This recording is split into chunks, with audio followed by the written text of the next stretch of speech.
Hindol Sengupta. My guest today is somebody I have known for more than a decade, somebody I had the pleasure of writing about in my latest book, Soul and Sword, The History of Political Hinduism, because Mr. Gurumurthy, all those decades ago, was part of a very small number of people who were thinking about alternative ways that India could approach the world and indeed the way the world could approach India. Mr. Gurumurthy, of course, is a chartered accountant by profession, but that's a very tiny part of explaining who he is. He's, of course, the editor of Tughlaq in Tamil Nadu.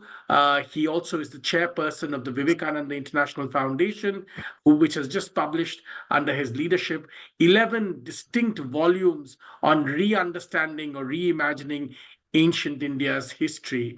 But Mr. Gurumurthy was, as I was saying, was one of those people who really looked at India holistically all those decades ago, long before the BJP was in power, to try and understand whether India could think of new ways of imagining its own destiny and course. That included economics, a subject very dear to him, politics, of course, but also a worldview. We will talk about all of these things with Mr. Gurumurthy today and try and understand how he sees India today and indeed how he sees India tomorrow.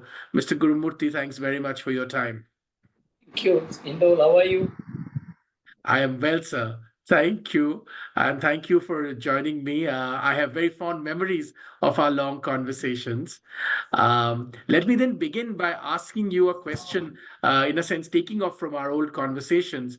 The 11 volumes that Vivekananda International Foundation has published, Mr. Gurumurthy, why did you think, or why did you all think, under Dilip Chakraborty's, intellectual sort of leadership, why did you think there was a need to reimagine and rewrite ancient India's history?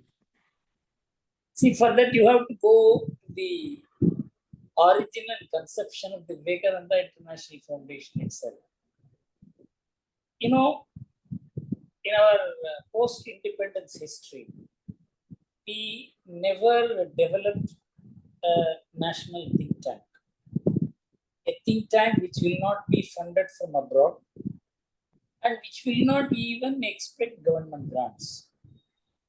This has been our desire since the days I got associated personally with the idea of nationalist politics through the emergency by my participation deeply in the Indian Express, with Ramnath Goenka, Achut Patwardhan, Jayaprakash Narayan.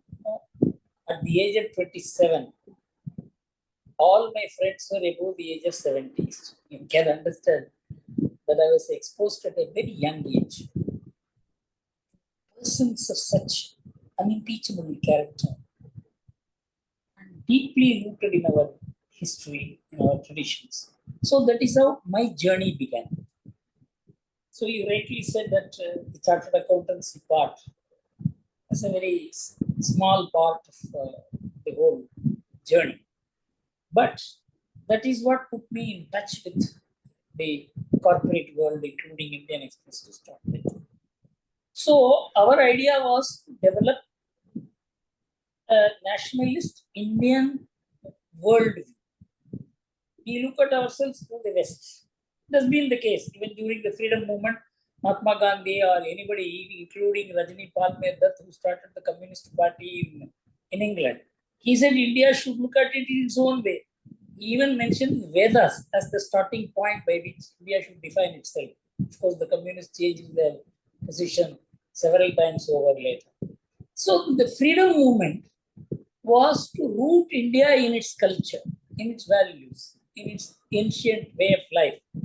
But this did not happen post-independence. All of us know. And I don't want to go into the reasons for it. So this has been a very intense desire in me, of which we will talk later as to how we moved from 1975 to 2009 when we started the Vivekananda International Foundation. You see, even during Vajpayee's period, I had a discussion with him. We started what was known as the Vivekananda International, not International Foundation. I came in contact with Ajit Doval in the year 1999 when he was an IB. And after he left the IB in 2005, both of us had thought alike. that there should be an Indian nationalist think tank which will not be influenced from abroad. This is a simple one line understanding. So I decided that I should put in all my efforts to fund it. I diverted all my corporate retainers and things like that to build a corpus. And I could only put the physical infrastructure, but the intellectual infrastructure came from Ajit Doval. So, in the trust deed, we had mentioned we will not accept any foreign donation, including from Indians abroad. This gave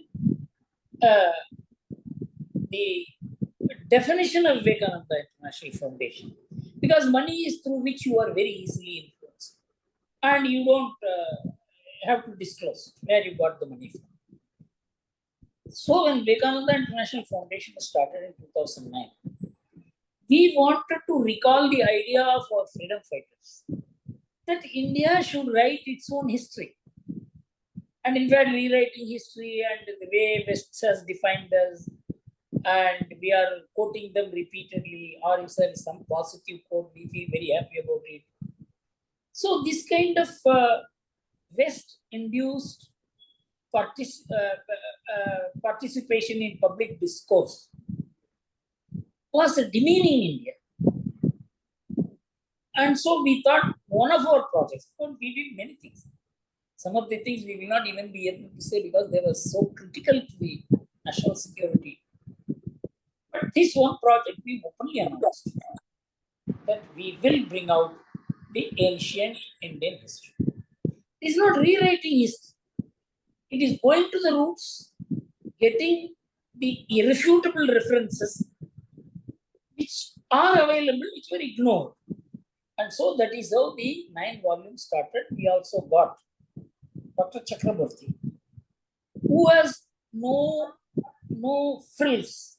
He is a frills attached to him. He is a straightforward academician. And all that he wanted was, I may be right or wrong, but this must be a project which I have to clear every volume, every page, every line. That is how this project was started. It took a long time because, scattered details had to be brought together. And so the origin of the idea of writing ancient Indian history was aligned to the very purpose of Vivekananda International Foundation as a nationalist think tank. And we were very happy this entire project would be completed starting from 2011 and 2024. It's a massive and irrefutable document we have created. And the entire credit goes to the team which did it. But the idea is ours. That is how these volumes were released. You were also there in the function. And it was probably the first function in which things which were never discussed in the History Forum of India was discussed, and before a very, very elite and informed audience. You choose Dilip Chakraborty. Of course, he was already well known in the archaeological work of Cambridge University. He had done stellar work there. But how did you zero in on him as the right person to intellectually push this? Actually, we didn't directly know him. His name was suggested only by historians who felt a project of this kind requires not people who have already been evangelized into the current way of, that is, the prevalent way of writing history, which has been funded by the government, the grants from abroad. So we asked only the historians. And it is not only Dilip Chakraborty. Dilip Chakraborty headed the project. Of course, he was responsible for everything that forms the content. But some 70 odd people were involved. And so it is actually the collective consensus of many of them. It's not that we consider all the 70. But it is they who suggested this name. It is not that we chose. In the 9 volumes, you basically cover the entire gamut of ancient India. Tell us, in your understanding, Mr. Gurumurthy, what are the 2 or 3 things that you think, after this elaborate multi-decade project has been completed, that we still misunderstand about ancient India? See, history, I mentioned in the course of my speech, is always a comma. There is no full stop in writing history. But what the British or the Western historians or the left historians did was to put a full stop that this is the history of India, ancient, medieval, modern times. This is where I think, like scientific discoveries, history improves with discoveries and discoveries. For example, Vedas were once considered to be merely some sound, maybe some poet. Even his language was not clear. So it mentioned about some Saraswati river, which is an imaginary thing. From there, facts have moved to maybe Saraswati existed. And there are several scientific evidence, not only ISRO, but also NASA, now ideological findings. So if Saraswati was real, Vedas were not imaginary. But the history writing in India has not moved to this stage of accepting this fact, internalizing it, and reorienting Indian history. This point one. Number two, Vedas have been, Vedas, Upanishad, and ancient Indian thought has been found by at least dozen Nobel laureates who are scientists, that they contain answers to the modern quantum theories. Where the modern quantum theories are at a dead end, you have to look to the Vedas, Upanishads, the ancient Indian idea of a single consciousness. This is not an ordinary person's view or one person's view, it is the view of the most powerful scientific establishment. If Vedas contained scientific truth, which the modern science thinks can contain answers for its own questions, the Vedic rishis were not mere poets. They must be great thinkers. And they must have understood things which are relevant today and which are relevant even for future. But this has not come into the history writing of India. We found these are all like Newton's falling apples. We see these apples falling, but we don't know the science behind it. So, still, we have not said these 11 volumes constitute the exhaustive collection of facts. But we found that these facts were emerging from time to time and they have not been noticed at all. And so we thought, for example, the kind of information that has been brought out in how the mathematics went from India, by what rule, what is the theorems, the kind of findings our people did, how it traveled to, it's very meticulously captured. So it's not just a history of some king defeating other and occupying and taking over territories. And it's a very small part of history. What we have written is history of the human society, human evolution, science, technology, social theories, religion, spiritualism. We have captured everything. So history is not a history of only a battle between kings. This is the orientation we have given to history, ancient history in these volumes. It's only in the recent few years, of course, that we've started to talk about things like this, Mr. Gurumurthy. For instance, the Pythagorean theorem, so to speak, Bodhayana. Now we know, and many people know, that Bodhayana was the first person and not Pythagoras who first came up with this, the fundamentals of this theorem and so on and so forth. Let's talk a little bit about this worldview in a broader sense now, Mr. Gurumurthy. as I mentioned in my book, Soul and Sword, you were one of the first people, long before, in fact, the BJP came to power, who was arguing with a couple of other people, like Arun Shourie and others, that India needed to reimagine the way it looked at itself and India reimagine the way it looked at the world. One of the things you argued at that time and still argue today is economics, the fundamentals of India's economics.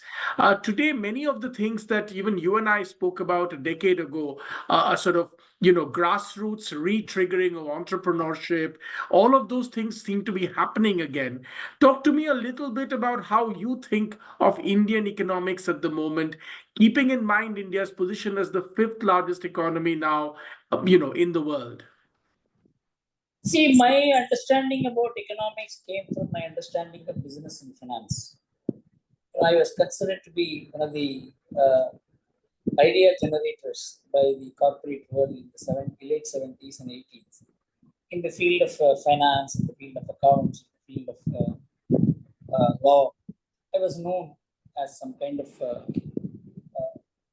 original thinker in these areas.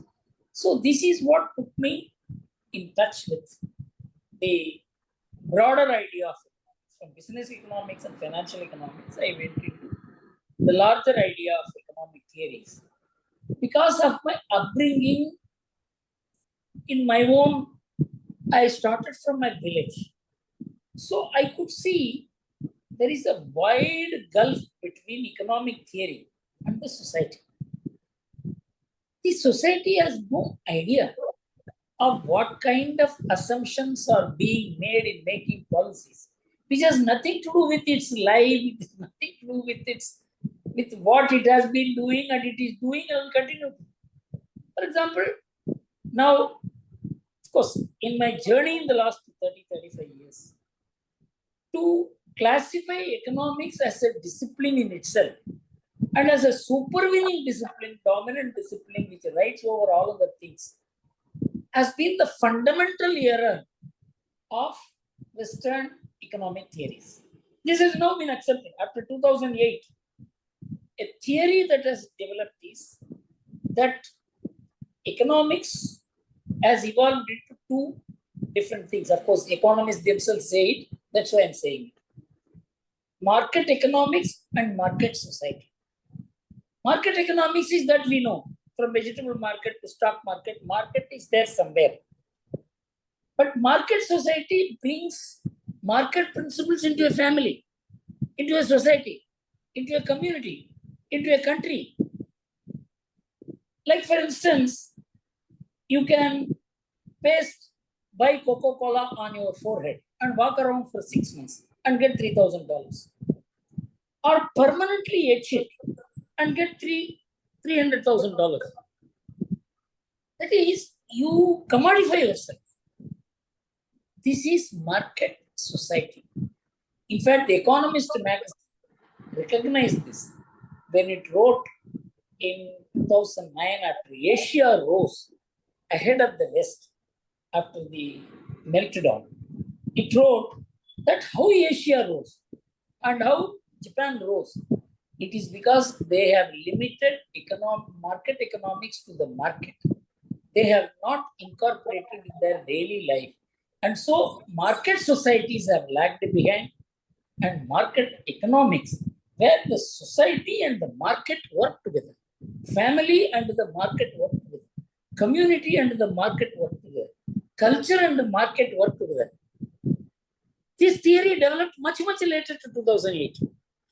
But the Swadeshi movement thought of it in 1990. That is the most important.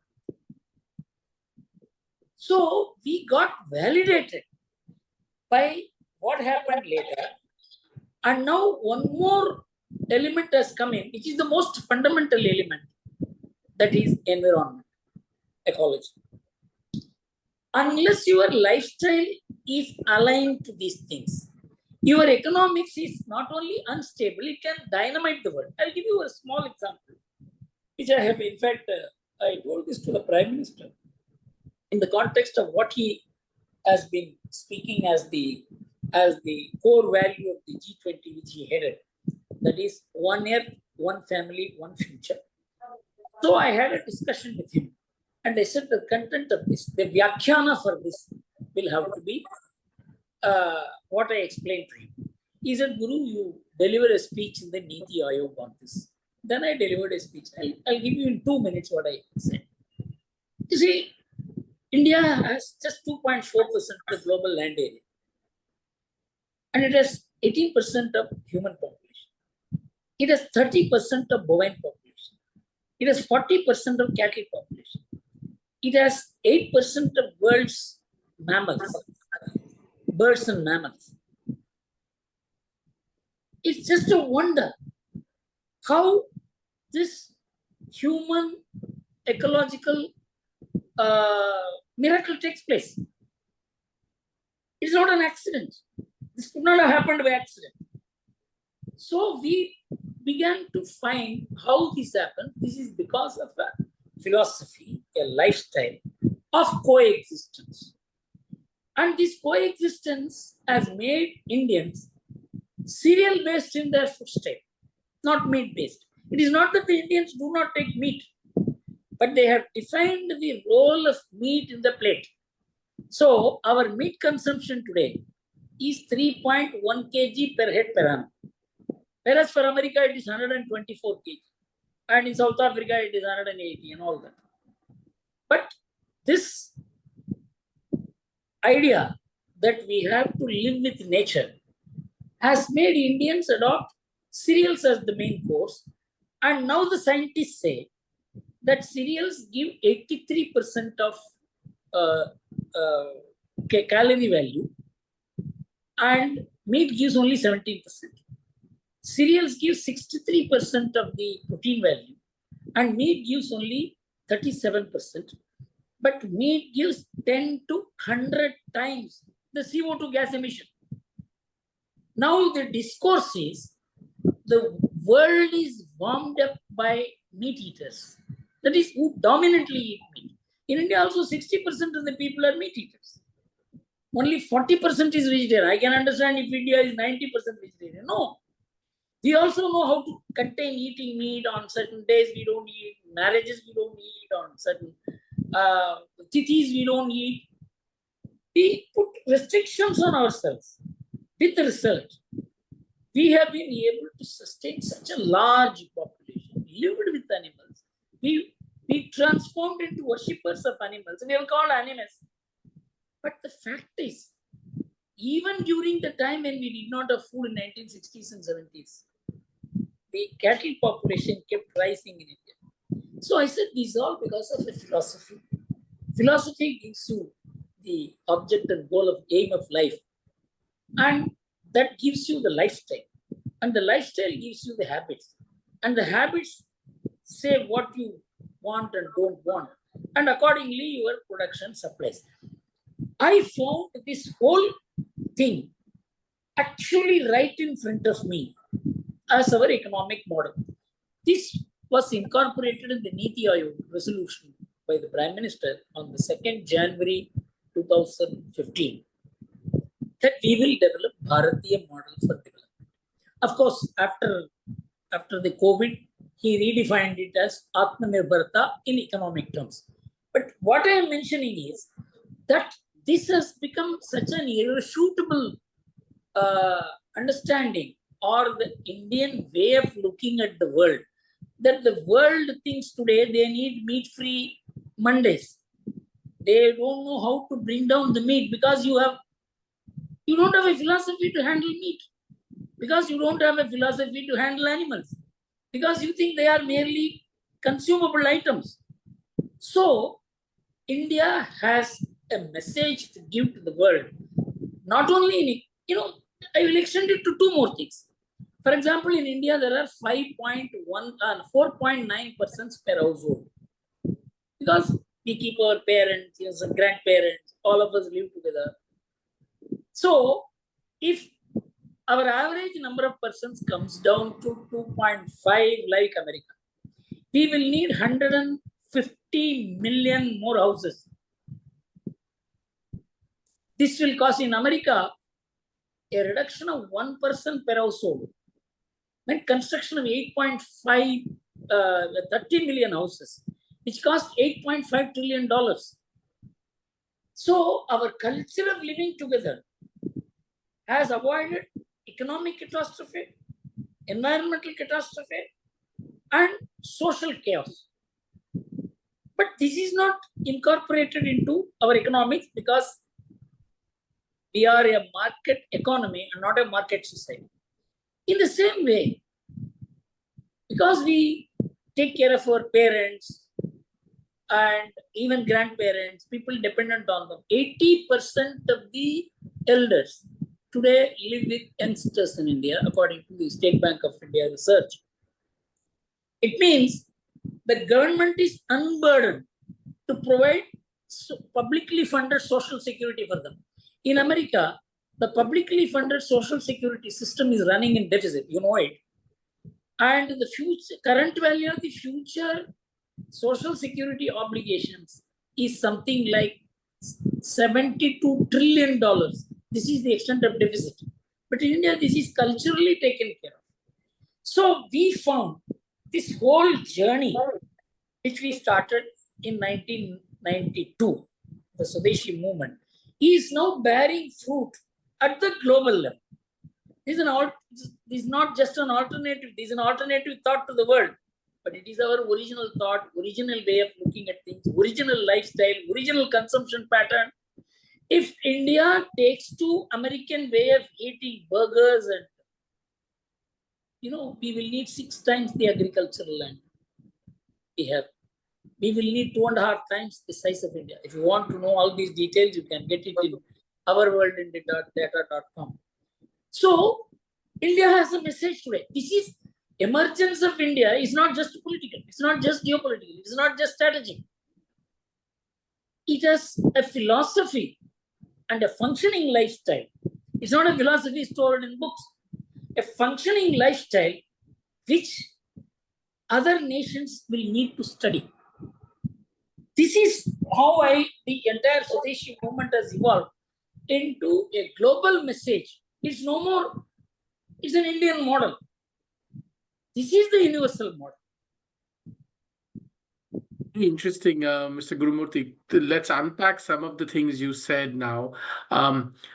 One of the key things is meat eating and its contribution to global warming. I mean, that's undeniable now, world over. The scientific facts are very clear. Some people say that the world is in a sense moving away consistently away from meat-based diet because it's unsustainable. Sadly, the West, of course, has created plant-based diet that looks and tastes like meat, which to me seems a bit strange, but at least it's a beginning, I guess, somewhere. um, Talk to us a little bit about, when you talk about Swadeshi, the question of what economic nationalism really is emerges. Now, after COVID, the rush towards shorter supply chains, de-risked supply chains, sustainable supply chains, resilient supply chains have really come up. Now, our 30, 40 years of globalization, of course, taught us that these things are not that important. You can make anything anywhere, transport anything from anywhere. One Indian prime minister even used to say that we should, perhaps if need be, import all our food. So, that mindset had set in, but that there's been a dramatic change in that. Having said that, Mr. Gurumurthy, at the end of the day, some people fear that if every country becomes economically nationalistic, there would be less cooperation between nations, which is vitally needed, especially in a world which faces global warming and many other tensions. Could you explain to us what is the difference in your mind between an insular looking point of view and Swadeshi as you understand it in the broad framework of economic nationalism? See, basically, the idea of supply chains and one supply chain linking the whole world from Australia to America. This is a product of the post-Cold War idea, theory, which Francis Fukuyama explained in his End of History and Last Man. So the hereafter there is not going to be any clash anywhere. It's going to be a world of peace. And so once there is peace everywhere, then there is no problem of human beings have to spend on military and things like that, minimum things. And the entire focus will be on economics and development and living standards. So he said the market capitalism and liberal democracy have won the final war, and everybody in the world will have to conform. This is an impractical idea. In fact, if the world has to develop, the fundamental principle is that there has to be one model, and that model will ensure that there is complete peace in the world. This was completely proved wrong by all these subsequent developments. So your idea that a single supply chain and the whole world being one, and anything can be manufactured and bought and sold and eaten, this is a basically impractical idea.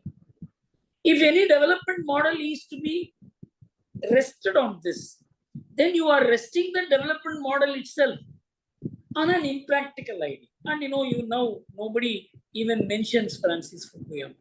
It is now a world of not necessarily clashes, it's a world of differences. And now even that hegemonic power concept, which ensured a single model and global institutions, have, if not petered out, they have become anemic. This is all accepted. Now, an idea generated that trade has to be more local. Somebody even developed a theory of triadization, even in the peak of globalization. 80% of the trade used to take place within the individual triads. So all the talk about globalization was going on. So my feeling is the trade, global trade will always thrive. But globalization was a disaster. There is a difference between global trade, which has always been. In ancient times, India was trading with, Pliny the Elder was complaining about. Everybody was trading with everybody. Africa was trading with India. We went to Africa 300, 400 years back. Correct. So global trade is based on the needs, the supplies. It was decided by the market in the real sense of the term, not an organized market, somebody sitting over what the rules should be. So it was a bottom upwards movement. Global trade evolved as a bottom spread movement. It evolved from the bottom. Globalization was a top-down model. It required a global institution and people sitting together, deciding disputes. This, in fact, in 1995, when the Maastricht Treaty was signed, I said this institution will collapse because it presupposes a global government which is not going to. So I still say globalization does not promote development. Globalization promotes huge difference in income, inequality. How the finance world almost gets 60% of the income. Finance world. It is a finance-driven world. Production is getting the minimum. And even less is agriculture. India, it should be the reverse. This is because of the concept of supply chain, globalization. So my feeling is this will slowly, because of a political convergence of the world under the Western domination, the idea that global trade could be organized from top downwards has been proved wrong, and we are now rearranging ourselves. My feeling is there will be more domestic effort, there will be regional trade. In all this, one thing we have to say is the financial cheapness alone doesn't decide things. Because the environmental cost of things have to be counted. And the whole concept of lifestyle will again come into question. All this is not going to be decided in one day. it's a big U-turn that is taking place from a very wrong direction in which the world has been moving. But one thing is definite. Global trade will not die. Globalization has already died. Let's move to another topic of great interest for you, Mr. Gurumurthy. You just mentioned earlier in the conversation on how you and Mr. Ajit Doval, in a sense, ideated the idea of why something like the Vivekananda International Foundation was needed, and then you all put together, the plans and made it happen. Let's talk a little bit about strategy and how India needs a sort of strategy, security strategy. One of the great complaints always in the Indian public square is India still doesn't have a sense of, and every other diplomat I talk to talks about this, every other military man I talk to talks about this. India does not have a cohesive sense of a national security strategy, number one. And that strategy doesn't have a sort of public uptake. People in India don't have a sense at an average on what kind of security and sovereignty needs that the country has. These seem to be two holes that we haven't been able to fill till now. I wonder what you think about these. See, the Vivekananda International Foundation has done extensive and in-depth study on the strategic traditions of India. India has been the origin of India, ancient India, Hinduism, the Vedas, the Upanishads. If you read, there is no sense of an adversary. Right. Absolutely. There is no theological adversary. No, there isn't. There's no. And in fact, yes. You should not think that somebody is another, somebody is your own man. Vasudhaiva Kutumbakam concept is the way of life. It's not that, there is something which was preached and not practiced. It was practiced. And even today, that the Indian mind, no, we should not reject people from outside. If somebody had come as a refugee, we have to give him something. In which country this debate takes place? This is the Indian civilization. The person who first thought wrong persons should not have the benefit of right values was decided by Sri Krishna and Mahabharata. Who told Arjuna, kill this man? Because he is not entitled to the protection of Dharma, because he is an adharmi. This was the first major shift in strategic thinking. And then when Alexander came in contact with, Kautilya came in contact with Alexander, this is what I am saying is the Pakistan government website. The conversation between Kautilya and Alexander led Kautilya to frame an entire strategic idea of a state, a regular army, how to conquer territories and rule. And that resulted in empire building in India for at least 10 centuries, maybe even more. So, this changed because of the wrong interpretation of Ashoka's model. Ashoka did not give up the army. He gave up unprovoked war. You see, in India, unprovoked war was considered to be an adharmic war. In fact, even if you want to wage a war against another country, you are supposed to give a notice. Ashoka did not do it because of the huge deaths took place. So he felt, that there should be no unprovoked war. And no one would provoke a war against Ashoka because he was such a powerful man. But this became the norm later. And slowly, when it was coming down, Kadambari Bana wrote a thesis in 2000, in 4th century, that this Kautilya is a crook. He has promoted adharma. He has promoted state power. He has promoted wars. The result was the Arthashastra book was burnt all over the country. Only one copy was available. You know where? In Tanjore. And that was gifted by the Tanjore Maharaja to Mysore Maharaja in 1907. Translated into English in 1913. The strategic gap which developed in India for nearly 1200 years, that ruined the Indian strategic thinking till Chhatrapati Shivaji came on the scene. So the Indian strategic thinking was always in clash with the source of the Indian civilization. So others do not have this problem.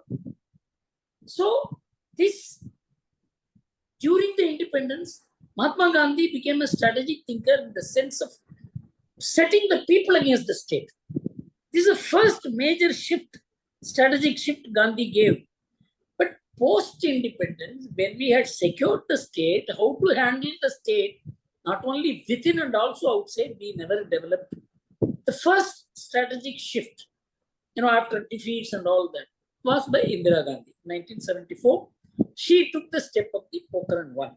Have you ever heard of nuclear blast for peaceful purposes? Right. So in like, and this is commented upon. This is commented on. Many papers have commented upon this.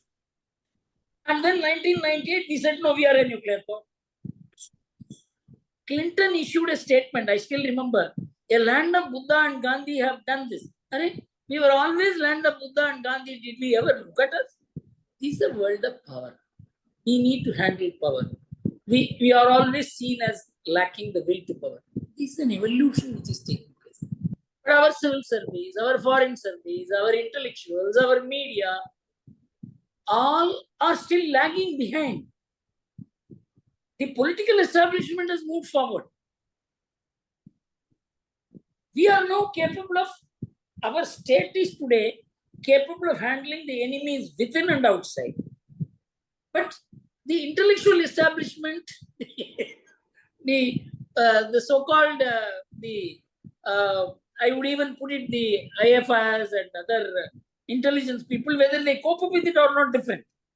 India is evolving in counter strategy. We are still in the counter strategy stage.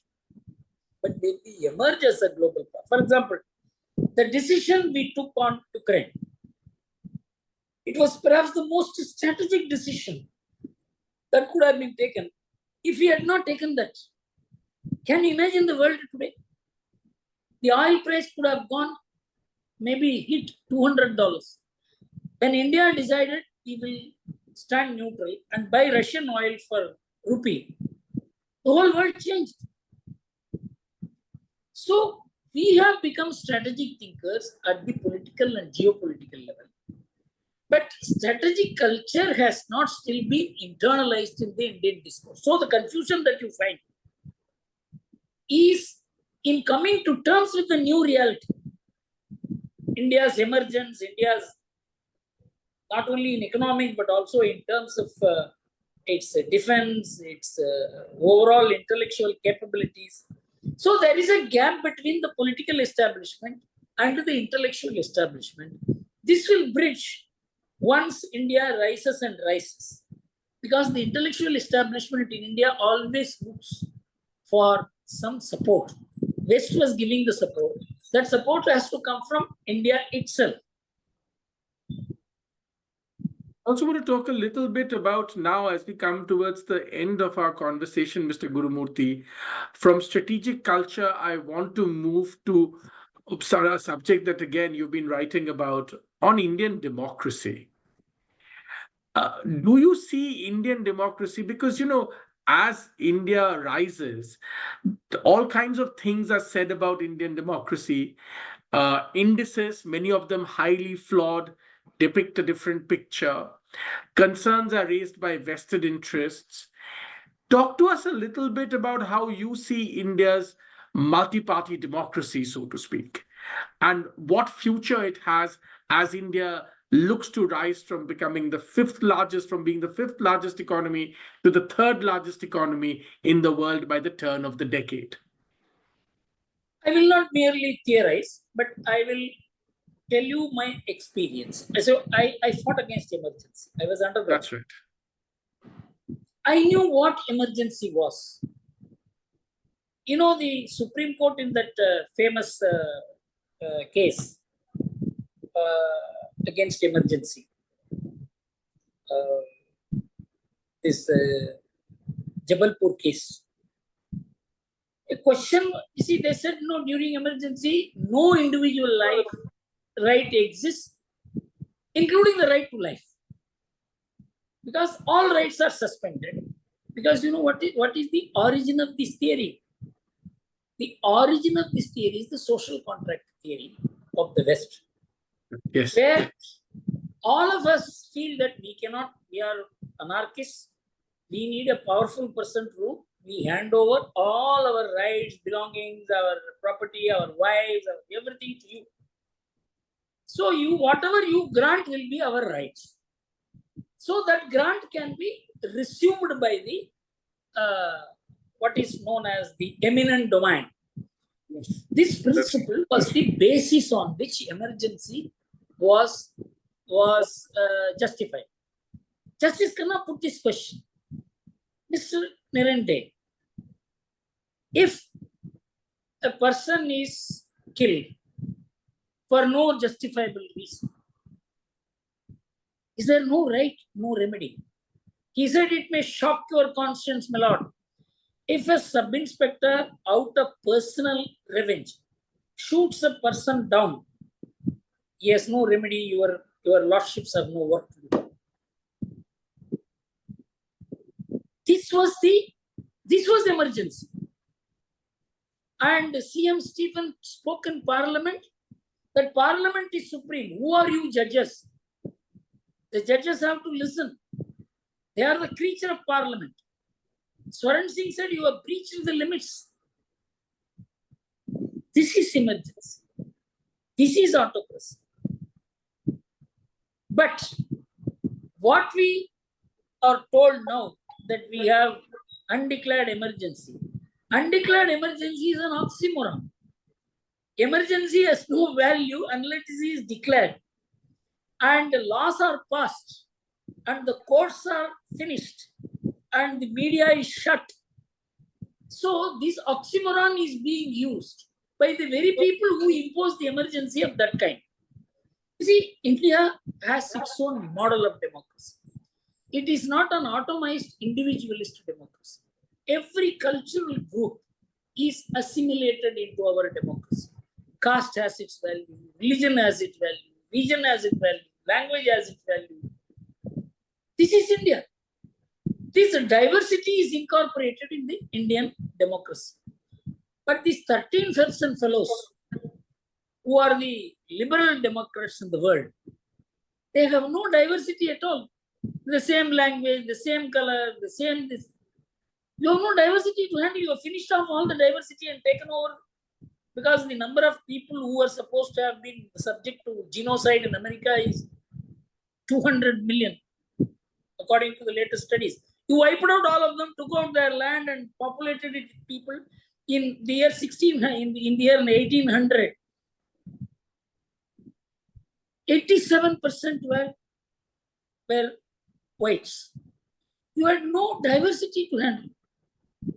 But we have handled diversity and baggage of thousands of years, assimilated into our democracy.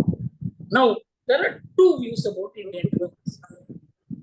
One is these liberal people are not going to accept anything other than liberal democracy is no democracy. Of course, we don't want any certificate from them.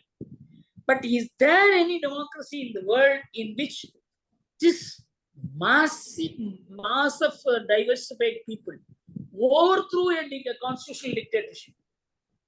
Is there any parallel in the world without any outside supervision? I mean, you have conducted elections with some UN supervision, nothing. This country managed this. So there is something inherently sustainable in Indian democracy. Yeah. So now what is happening? After the Ukraine war, why is the G7 saying, no, India should be with us? Because without us, your democracy is only 1/10 of the world. You want us. At the same time, you are not able to accept we are a democracy. And so you are an inferior democracy.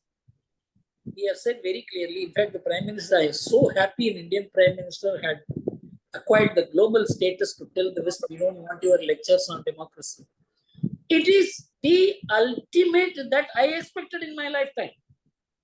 We all 50 years we longed for an India whose Prime Minister will say that we don't want your certificate and we don't want your lecture. Hereafter, even if I'm not there, it doesn't matter to me. We were always lectured, you are inferior, you are this, you are this, you are this. And you fund institutions here who will repeat what you say, the media which will carry your reports. All this is ceasing to have relevance because 56% of the world lives under absolute autocracy. Only 44% is under some kind of electoral democracy. Without India, the West or the liberal West is nobody in the world, especially when his hegemonic power has weakened. So, Indian democracy has a very long tradition. Even the word samsad, which we have for our parliament, is in Rigveda. When Dasharatha chose Rama as his successor, he called a sabha in which there were barbers, there were washermen, there were goldsmiths, there were sanitary workers. He told all of them. It is in Valmiki Ramayana. He said, I have called all of you because in my opinion, Rama is the best person. But we would like to listen to you. Has it ever happened in the history or the conception or imagination or the discourse of any nation in the world, any civilization? So these fellows have no history. They have invented from social contract theory because of Locke. They brought the electors as the sovereign. They distinguished between the political sovereign and the popular sovereign. So their democracy has a very, very limited philosophical foundation. It has very little actual practice. We practice democracy right up to the villages, panchayat, communities sitting together and deciding. This understanding is not there in the Indian discourse. And so we ourselves feel somewhere, no, we have to convince the West our democracy is good enough. I think this mentality we should get over. That is one of the reasons we wanted the history volume. It's an all-round development. And India's rise today is irreversible because we have gotten over the effect of 1989 to 2014. In just 10 years between 1989 to 1998, we had 7 prime ministers, some ruling for days, some months. Because of that, India lost, and China grew 3.5 times the size of India. And we could not build the Narmada Dam for 60 years. Whereas the Three Gorges Dam, China built in 10 years. We have now gotten over the phase of rickety coalitions and 25 parties pulling in different directions. Because of the efficiency of the government, the policy making, its image, its stature in the world was never up to the mark the world will recognize. 2014 has changed all that. Last question, Mr. Gurumurthy. One of the things that a lot of us worry about, I mentioned it to many friends in India and overseas when the book by Professor Wilkinson came out about, caste, it was called Caste. Essentially, in the West, they are now saying that all racism is not racism. It is all basically the fault of India. It is caste discrimination that comes from India. This is becoming this is being theorized. This has become, the sort of fundamental argument. Hundreds of years of slavery, all of this is now India's fault and caste, right? Talk to us a little bit of how you see this and how India should counter this. See, actually, the idea of caste as something which has held down India was disproved by 2 researchers. One by Paul Byrock and another by Angus Madison. If caste was responsible for India's downfall or India not being able to develop, how Paul Byrock and Angus Madison said, for 1750 years, India was the leading economic engine of the world. And the Bank of International Settlements in its report of 1934 said, Between the 15th and 19th centuries, for 4 centuries, India accumulated 15% of the world's gold reserves, which means that is the export surplus India had. The Greco-Egyptian history book shows that the Roman Empire was terrified of the merchant navy of India. Many also used to complain that Roman coffers are being emptied because they were buying too much stuff from India. Exactly. Yes, absolutely. Tell me, if India had such a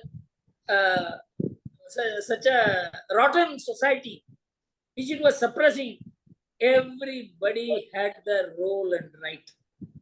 This was disturbed during the British period. I tell you, in Tamil Nadu, very interesting incident. In the year 1880 or so, 82, if I remember right, the British listed the depressed caste list, that is backward caste list, some 180 or 200 categories. All those castes wrote, don't put us in backward caste list. Remove us. No caste considered itself backward. In fact, that leftist historian who wrote that book, Interrogating Caste, Dipankar Gupta, he examined some 370 odd castes. And he said, no caste accepts it is inferior. Every caste, they say, we are from Ramayana, we are from Mahabharata, we are this, we are that, we were kings. This idea that somebody is backward, somebody is this, it's a product of colonial invention. So, the castes in India know how to coexist. For example, I was part of the political movement, how we absorbed the Mandal violence into the Ram Janmabhoomi movement. How? Because there is a supervening idea to which everybody owes allegiance. That is our tradition, our values, our symbols, our icons, our way of life. The West doesn't have any of these things. So they will see only the physical differences. I mean, it's a very inferior way of looking at the world and India.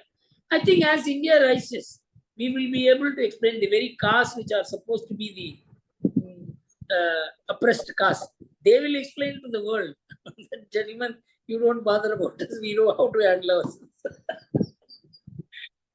On that wonderful note, Mr. Gurumurthy, it has been a pleasure having this conversation with you.